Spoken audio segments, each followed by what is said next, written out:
everybody. My name is Jeff Deck, and I'm an alcoholic. My sobriety date is June 14th, 2013, and this is the first ever Zoom recorded podcast of How to Be Alcoholic. Not messing around with that Spotify and all that other stuff that Elizabeth and I was doing until Elizabeth is ready, if she ever is, to come back. We're just going to do it on Zoom. I think it gives a lot of better options. The picture's pretty clear. The sound is pretty nice. And I get to actually do this with people from out of state, which I look forward to doing. Friends from Queens, other people I've met around the country who are in recovery. So I think it's going to be really cool. So this is our test run of How to Be Alcoholic on Zoom. And our first guest, right? He's the, what is it called when you throw somebody to the wolves? Yeah, it's going to be Jason.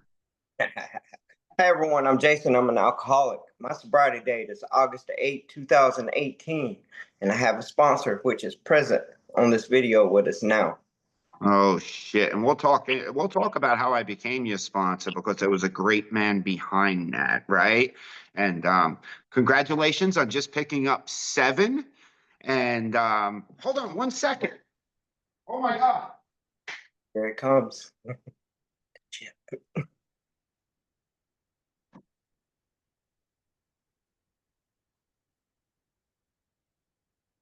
Look at this. I've been carrying this around in my bag since Jason's sobriety date. Jason is very busy, and so am I. Jason calls me multiple times a week. Jason makes his meetings. Sometimes it's hard to link up with people. Sometimes it's very difficult.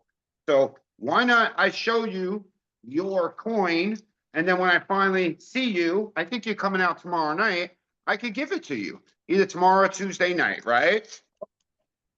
Tomorrow night, I'm at Alumni House at 7:30, but if you show up at 7, Teddy Byers, baby, he's got pizza and hot dogs for everybody. And then Tuesday night, the Conscious Contact meeting out at Jack's Beach, that's going to be at 7 o'clock as well. So if you could get out to one of those, or if any of y'all listening or watching want to come out.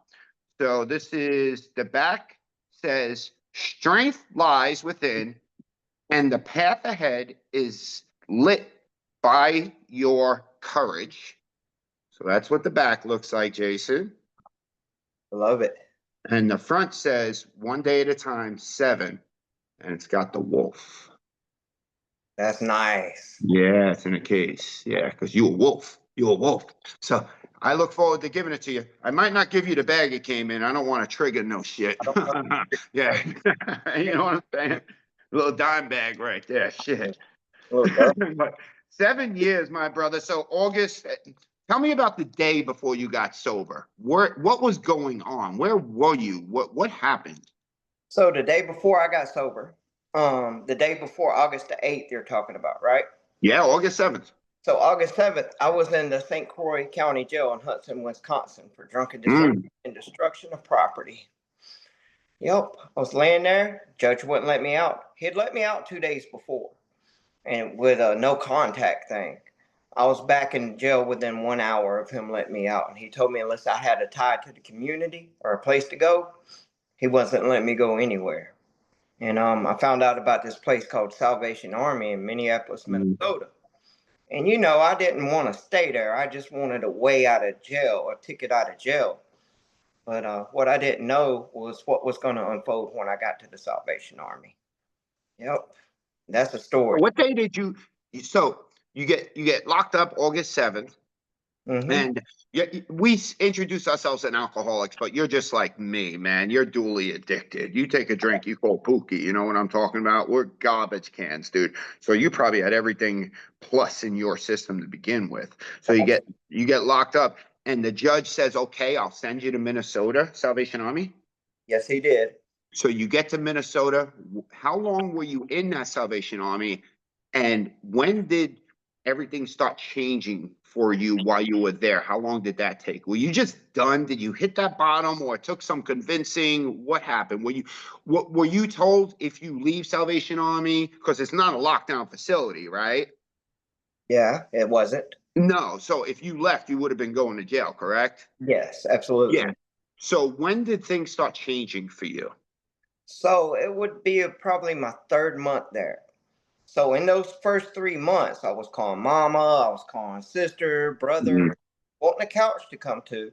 because in my mind, I needed a comfortable place where I could call the drug man and get me some drugs to feel good because I wanted it so bad. I Sure. really did.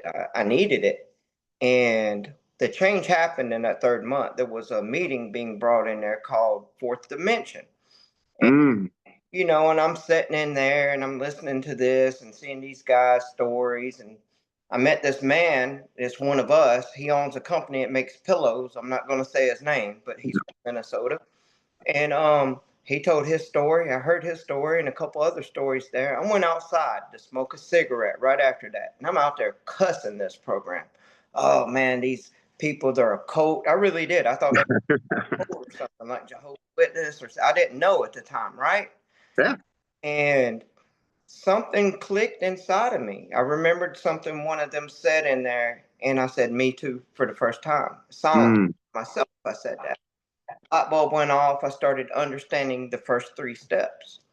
And I went back in that meeting and I raised my hand and spoke for the first time and got a sponsor that night and worked all 12 steps with him. And So the sponsor you got there, was he somebody who brought the meeting in, or was he actually housed there as well? he was somebody who brought the meeting in. Yes. And he started coming to take you through the steps? Yes, he did.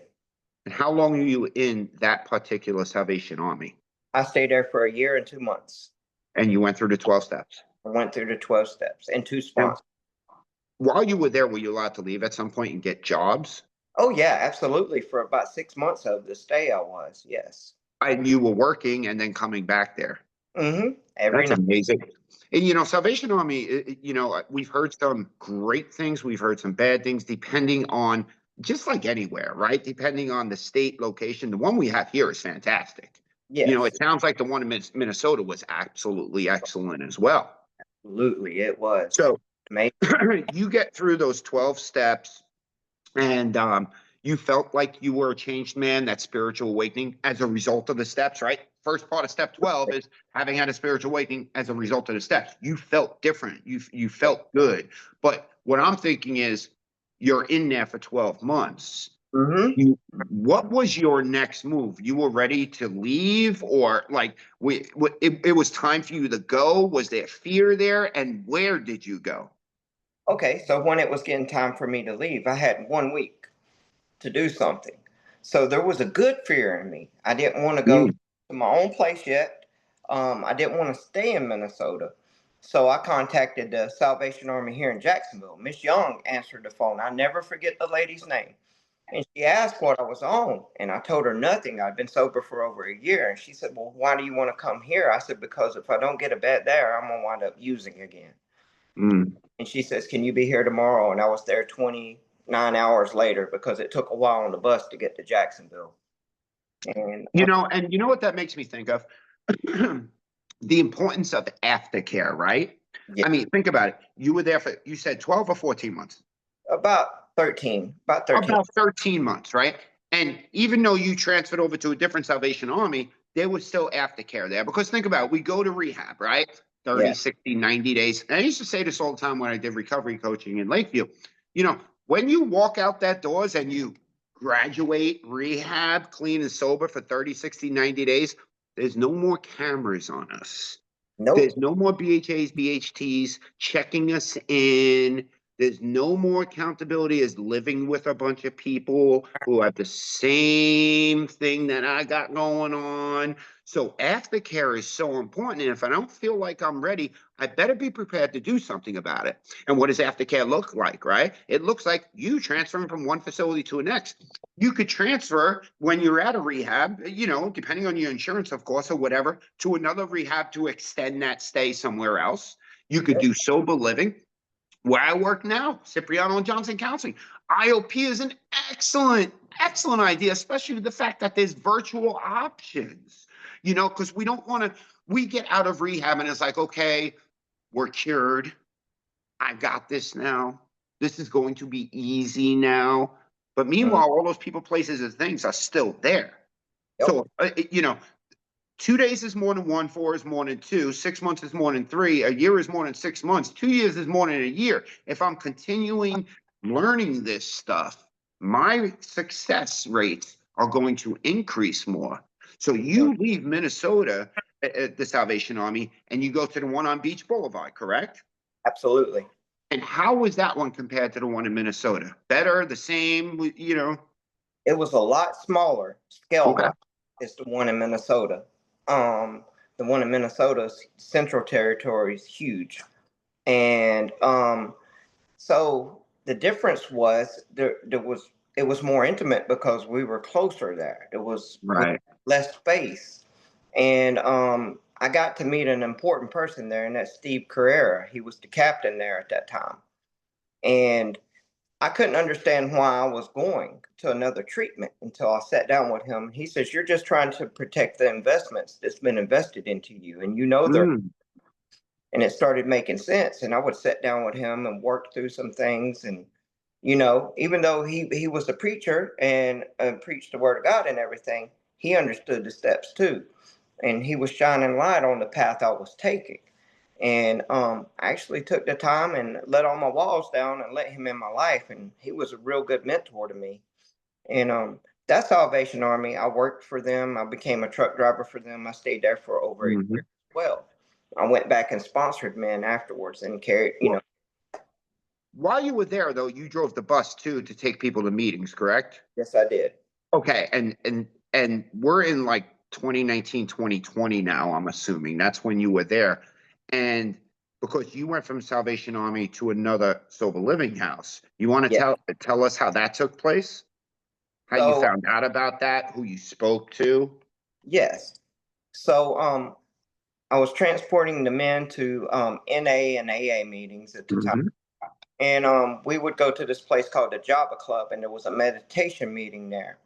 And there was this lady named Megan chairing the meeting there all the time. And it was a meditation meeting. And I met a guy named Nate and a couple other fellows at that time.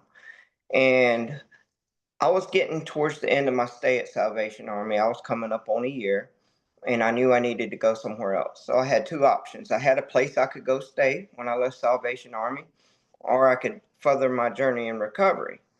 And I spoke to the men there at the Salvation Army. They put me in contact with Mr. Jeff Deck right here. And I talked to him, and I moved in there with a garbage bag full of clothes. Not a suitcase, a garbage bag full of clothes. Mhm. And that was one of the best decisions I ever made in my life, was to go there. Yeah, we call that the sober living suitcase, big black bag. Yeah. Yeah. Yeah, and you're talking about Nate. How about that? Nate is a sponsee brother of yours now. He's coming up on, I believe, 9 years sober in January, and you just hit 7. How about that? I Yeah. never could imagine that from that first Yeah. day. Never would have imagined. So, do you remember when you moved into Java? What year? It was 2020, right I- before or right after COVID? It was right in the middle of COVID, Okay. right in the middle of it. Yeah, yeah. Between like COVID 1 and 2, right? Yes, it was And between. you had gotten there, and I remember. I mean, I remember all you guys, especially the ones who did the deal. You immediately jumped into the whole fellowship thing because there was so much fellowship going on with the guys in the sober living to begin with. Oh my God, the stuff that we were doing there together, it was great, man. And then you grabbed a sponsor when you got there, correct? A different sponsor? Yeah. And what was his name? And that was Daryl. Yeah. It was Daryl. He was the first sponsor I got there. And he took me through the first 6 steps, the first Yeah. 5 steps. I did a 4-step with him, and the 5th step with him, and everything. And the disease got a hold of him. He went Mhm. what we do when we don't work our Yeah. program. And not long after that, I got a guy named Mike Curry. You Yeah. know, had the courage to ask him to be my sponsor because I seen him working with the guys and the group around him and everything, and I liked it. And man, he taught me so much stuff. I wanted to be part of what the guys did outside of the club. And I had a resentment towards the guys because I wasn't getting in the cars with them and going and everything. And I was so mad. And he was like, "Well, you need to stand at that door and greet people when they come in and shake their hand. Hey, I'm Jason. How you doing?" And he said, "Start talking to people." And he Yeah. taught me that. I didn't have that before then. All I was sitting back and seeing the picture and saying something about it and criticizing. So, as you know, and people, in case you don't know, I was sponsoring Mike Curry at the time, and I can remember him saying like he was sponsoring you, and how much you reminded him of him, and Mike reminded me of me.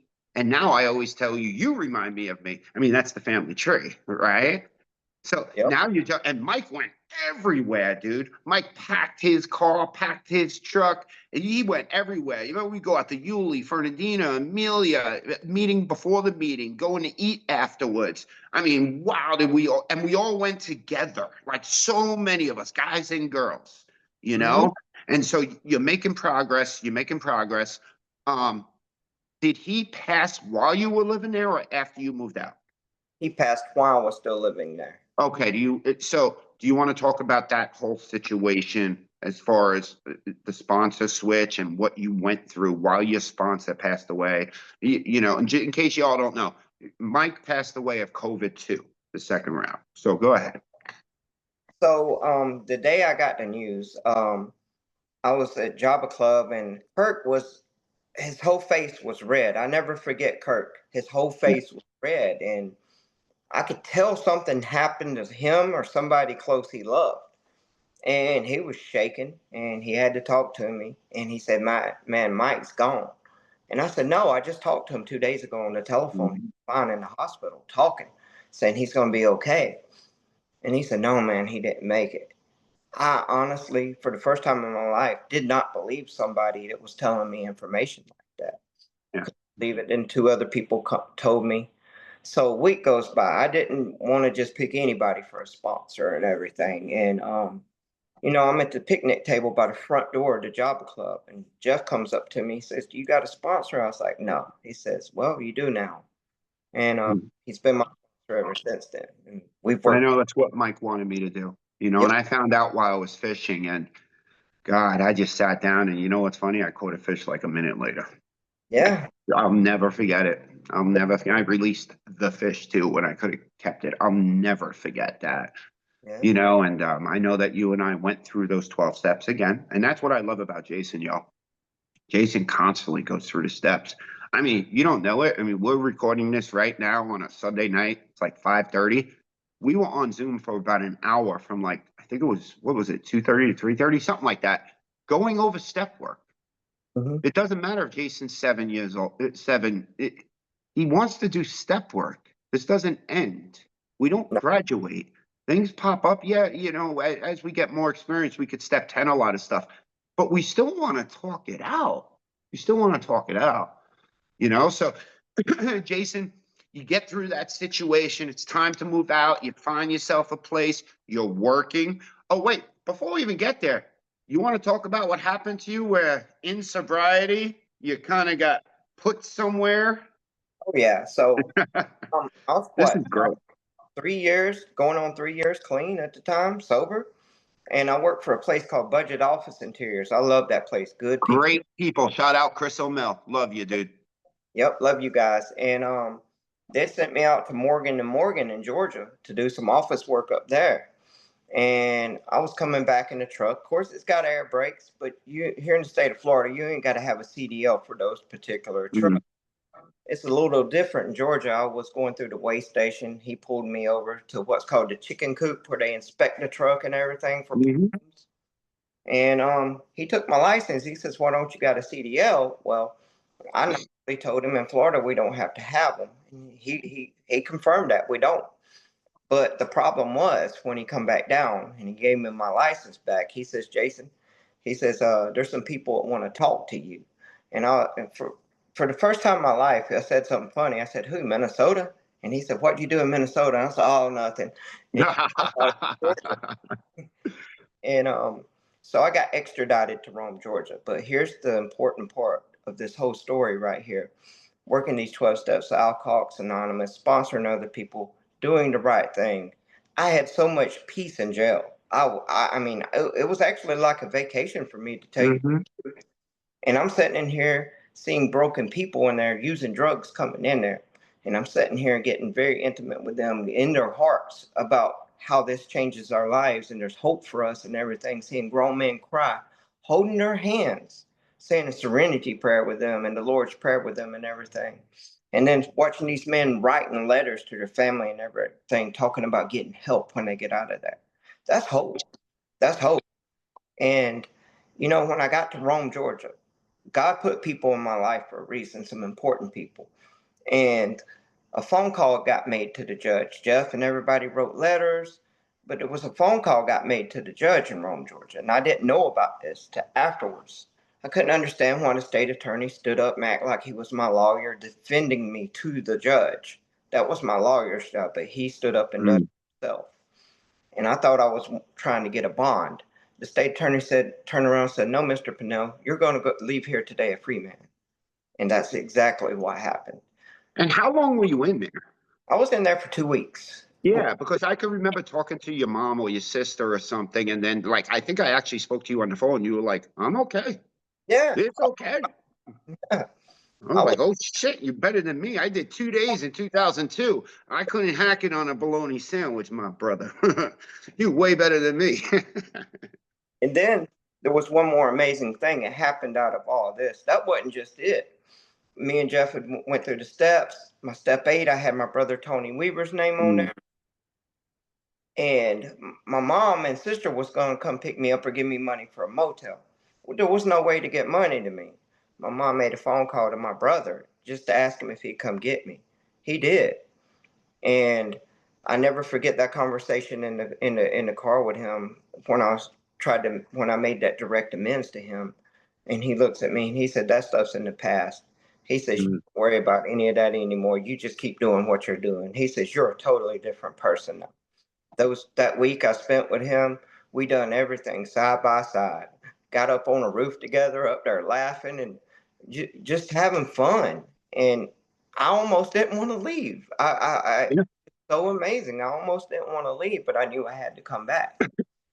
And And you get out and you come back to Java, and it just one thing about Jason, y'all, is Jason just gives it away to keep it. Gives it away to keep it. Okay. He's all about the newcomer, always helping other people, always helping other people. And he moves out and he moves into a good sober place. Well, it's not sober living, but there's other sober men there, and it's owned by another sober guy. And he wanted a career change. He felt like me, right? And we always say we're so much alike. In 2015, well, beginning of 2016, I fell in love even more with Alcoholics Anonymous. I fell in love with the people. I wanted to work in Alcoholics Anonymous or in recovery, right? And yes. I was like, screw it, I'm doing it. That's what you were about. And at that point, I had left Java and I went and became the alumni coordinator at Stepping Stone for Lakeview Health. And we got you into Lakeview Health, BHA or BHC. What do they say it is there? BHA? And MedTech. Yeah, and med tech. And you were there for just about 3 years, correct? Yes. Yeah, about 3 years. And man, the amount of people that Jason helped there, that's got to feel good when you see those patients that you were in there with now coming up to you or reaching out to you, right? How was it working those 3 years for rehabilitation center? Wow, it was amazing. I went in there with some doubts and not having a lot of confidence, but what got built was something rock solid. I became the director's right hand man. Me and one other person completely redesigned the IOP program over there, the boundaries, how it runs, and things like that, what works and what don't work. The most important thing is meeting the men when they first come in there, Right. right where they are and loving them right where they are, right there, telling them things are going to be okay. It's going to be hard, but it's going to be okay. And, trying to gain some trust and build a rapport with them, learning all those tools that were gifted to me there. Man, there ain't no amount of money can buy that stuff. No, no. And it was time though. Jason has these great skills. Jason is like literally a master mechanic, and he's not putting his recovery career totally behind him, but I think it was time for Jason to adult even more as far as financially. And he's so connected in the middle of Alcoholics Anonymous. He ain't going to lose anything by just taking a step away from working in recovery for a little bit. So now Jason has moved on to a great company, and he's like the head lead mechanic working on like big trucks even. Is that correct? Well, there's two of us. It's me and Rocky. Okay. Me and Rocky's on the same level. He's a little bit more experienced, well, quite a bit more experienced than me on some of this stuff. He's teaching me everything I need to know on that. but they hired me for the stuff he don't know things about, stuff that he Sure. don't know how to work on. Great teamwork. Both doing this right here, giving each other, hey, this is the answer for this. This is the Mhm. answer for that. And we're working together through all this. And he's a good dude to work with. I actually love working with him. And the amount of people that Jason has helped with their cars in recovery without asking for a dime, it doesn't mean hit Jason up and say, come fix my car. Okay, No, that's not it, please. He's got a life, he's got his set boundaries, all that stuff too. Okay, believe me and him talk about that all the time. Like I got to talk with my sponsor about me. Okay, but he's helped so many people. In other words, he gives it away. He gives it away, right? Okay, so what also happened is now you live alone. Is that correct? no, me and Kyle, well, I ain't gonna say his name. Me and Well, a friend lived together in a 3-bedroom house. We split the rent on it. yeah, 3 bedroom house. But you were in a place with upstairs and downstairs with 3 other guys, basically. And Yep. you guys are on different schedules. You don't see each other that much anyway. But the place is bigger and it's like yours, basically, with Kyle. Absolutely. We got freedom to do anything we want to Yeah. do. Nobody watching over us. That's why. That's the freedom, right? That's what you at first, and everybody's different. We all learn differently, right? Jason knew he wasn't ready for that freedom for a couple of years. Salvation Army Minnesota, Salvation Army Beach Boulevard Jacksonville, Java Club, our friend David H's house that was kind of strict there a little bit here and there, right? Yeah, And now he's over here with just one other guy who actually works in recovery, correct? absolutely. And he works in recovery. Okay, they used to work pretty much together almost, But what I'm saying is, gradually, and Jason just turned 7, and look at all the great things that are happening in his life. Look how good he looks. Jesus, you look good. I Ladies mean, I are remember you. I remember you when you got to Jacksonville and Java Club. I just remember you. So yeah, man, you're doing fantastic, man. I'm so damn proud of you. yeah, man. And that's one of the biggest things I like to talk about. You have to give it away to keep it. And Yeah. selfish people like us that are Hmm. giving something away, it don't set right at first, but once it happens and you experience it, you'll change your mind. Yeah. You want to have a bad day? Think to yourself. Jim Yep. Sullivan taught me that, right? Yeah, Yep. Jim Sullivan told me that. I Our mean, it's so true. So, what are your goals here? Do you have like a year goal, a 3 year goal, 5 year goal? Are you just taking it one day at a time? Because there's been a lot of shifting in your life lately. Career change, house change, right? Yep. You're finally comfortable enough to actually take some women on some dates, which is perfectly fine. That's what we're supposed to do. We're looking for our future. So you've had a lot of different life-changing things going on. So do you have a goal here, either career-wise or anything like that, that you've really thought about that you're striving towards? So as far as setting goals, I haven't done that yet. I've been doing the one day at a time thing, Good. but I know my heart is sincere from what I've been seeing where I work at. Mhm. I won't say the name of the company. No. The guy that owns our company now used to work for this company. He was Mm. in the trenches digging with a shovel and everything. And something happened one day where he got a contract to go do some work. And he wound up buying our company for $40 million. And I, who better to work for than somebody that's been there at the bottom? That's the way I That's right. always look at it, because he appreciates hard work and dedication. Sky's the limit, man. You know what we always say, right? At age 63, I have a new employer. For me, that one is God. Yep. If he's my employer, I'm an employee. What do employees do for their employer? They work. Work requires what? Action. I need to take the action to improve my life. I need to take the action to growth. God, give me another job. Am I filling out the resumes? God, put a good woman in my life. Am I working on me first? Mhm. God, please, I want so and so to stop being mad at me. Do I owe that person amends? Maybe I should approach that person. Yep. And so do you have any pet peeves at all as far as like how do I put things that kind of drive you crazy in recovery? Oh, Lord, gossiping and Yep. Hmm. self and Me being too. selfish. Those things drive me crazy. Hmm. Simple reason, I've seen it hurt the newcomers before. I've seen people go out over. Now listen, nobody can make me drink a drug. That's on me. But Mm-hmm. it doesn't mean that if we're not gossiping about people and that person doesn't drink a drug, that there's something there. There's something there that Yeah. may have like actually gave a little push. That's how Yeah. dangerous it is. We're dying out there. Fentanyl is killing everybody. If we Yeah. take a drink, we're off to the races. Doesn't know how much time we have. There's That's no true. reason why we should be hurting each other and gossiping and talking crap about each other. It's one of the reasons why I got out of that position at the clubhouse. I needed to get away from it. My Mm. life has been at peace here the past almost 5 years now. I don't go around it, you know?